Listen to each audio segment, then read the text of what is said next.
Why, hello, hello. Greetings and salutations, my friends. Welcome to New Science News, all the news that's fit to new for you from ScienceDaily.com. And let's just dig right into it. What's our first story?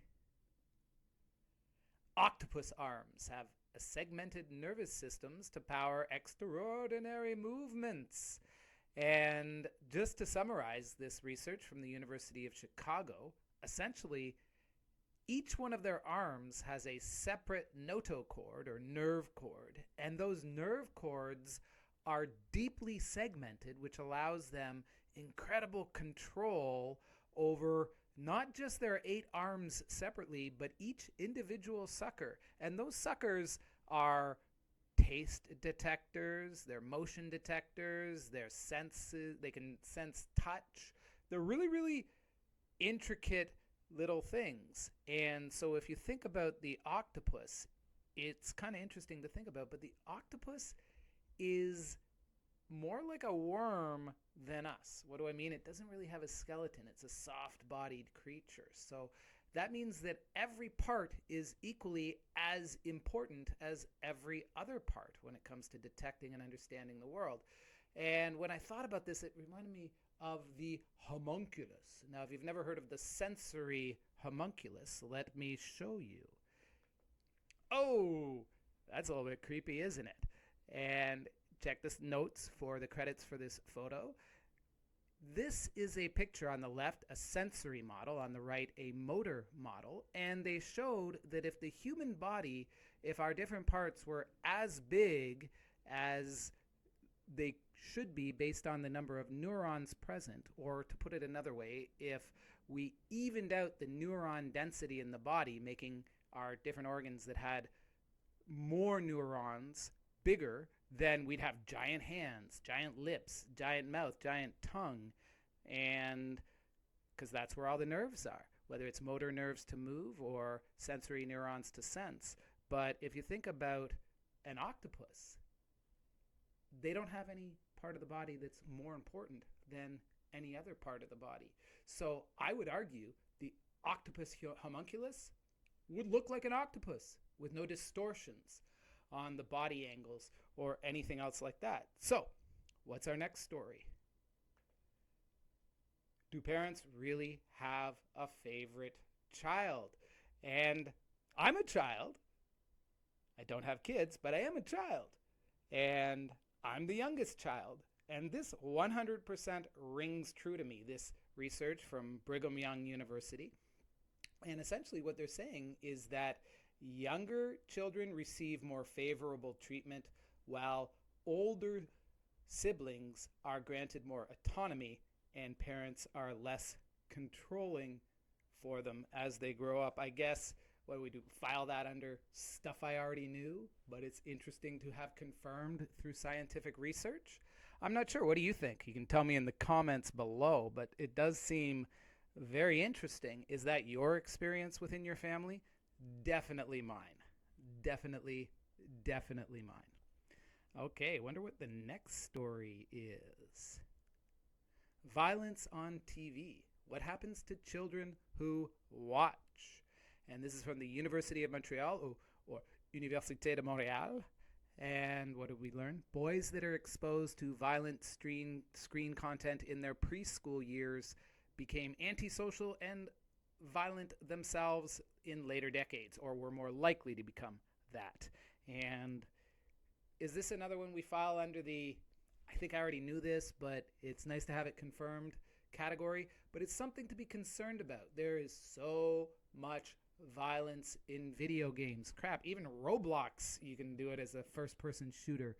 And we never really think about the level of exposure. And the second thing I just want to mention, because this always pops into my head, why is it that we're so worried about kids seeing nudity? And don't get me wrong, I think that's not what I'm arguing for. We should be concerned about that exposure, but we don't seem to have an equal level of concern about exposure of kids to violence. And I would argue there's a time when kids are not really ready to see that. And it's maybe a lot later than we think. And so maybe we should really, I'm not arguing for censorship here, But I am saying we should be aware of what we're doing to young people when we inundate them with images of violence out of context at a very young age. And that's what this research is telling us. And what else is research telling us? Well, let's see. Insights into how populations conform or go against the crowd. And this is from the Santa Fe Institute. And this is really interesting because if you think about it, in politics, we're often told that, you got to get to the center. It's important to get to the center. We're also told that our politics are super polarized. So which is the truth? And the truth is that, or this research is pointing towards the idea that actually it's not as simple to say that there's some sort of idea in the middle that everyone agrees with, but rather that there are personality types and that some people tend to conform and some people tend to non-conform. And because of that, there is going to be a natural polarization within society that occurs because those two groups will actually conform to, well, they'll conform to their beliefs. And instead of having a graph that's sort of shaped like this, where you go up and most of the people are right in the middle here, what you have is you have the classic U-shaped graph where you have a bimodal distribution. Some people are there, some people are up over here, and there's really not a lot in the middle. Sound like the world we're living in today? So what's a possible solution to this? A possible solution to this is to try and find things that everyone can agree upon and see if we can't focus on that rather than trying to focus on issues that are naturally divisive. We call those wedge issues. And when we focus on those wedge issues, don't be surprised when polarization gets worse, because that's literally what those wedge issues are designed to do. They are designed to have conformists go one way and nonconformists go the other way. We need to find issues that are designed to bring people together, like my love, and I believe the world's shared love of chocolate.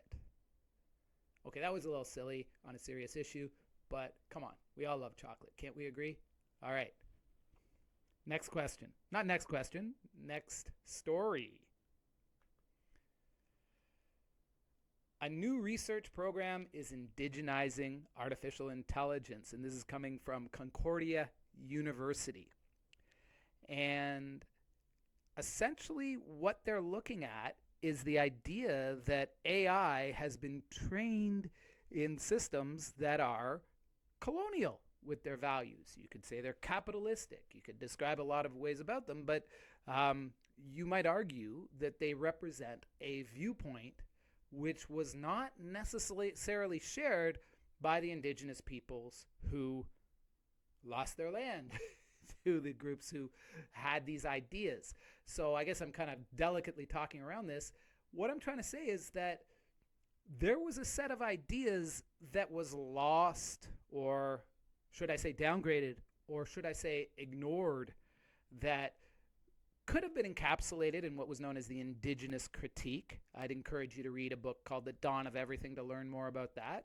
But to put it very simply, indigenous people didn't see the world in the way that Europeans did. And this AI is looking to see if they can't incorporate those indigenous values, ideas, the language itself into the development of AI. Now, if you're sitting there saying, this is an example of woke science and that's so awful, might I argue that the problem in this particular case, like the problem with AI, is not necessarily wokeness, but the idea that there's only one segment of the world or worldviews or perspectives or cultural beliefs that are really being understood and incorporated into the training of the AI. And does that not leave us with blind spots? Do we not have blind spots, say, for example, around sustainability, when our guiding principle is not to be concerned about what happens in the next 7 generations? It's to be concerned about what happens in the next quarterly report.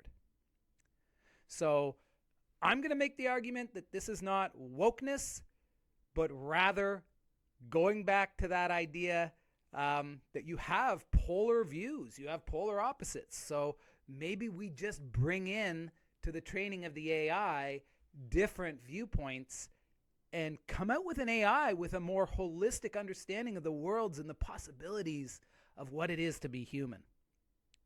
And that's why I think that's an exciting story. And in general, all the stories are exciting. I want to take a second to thank all the people at Science Daily who put these great stories together for me to share with you. And I want to thank you, dear listener, for making it to the end again. Like and subscribe, all those good things. I'll see you in a little while. Peace.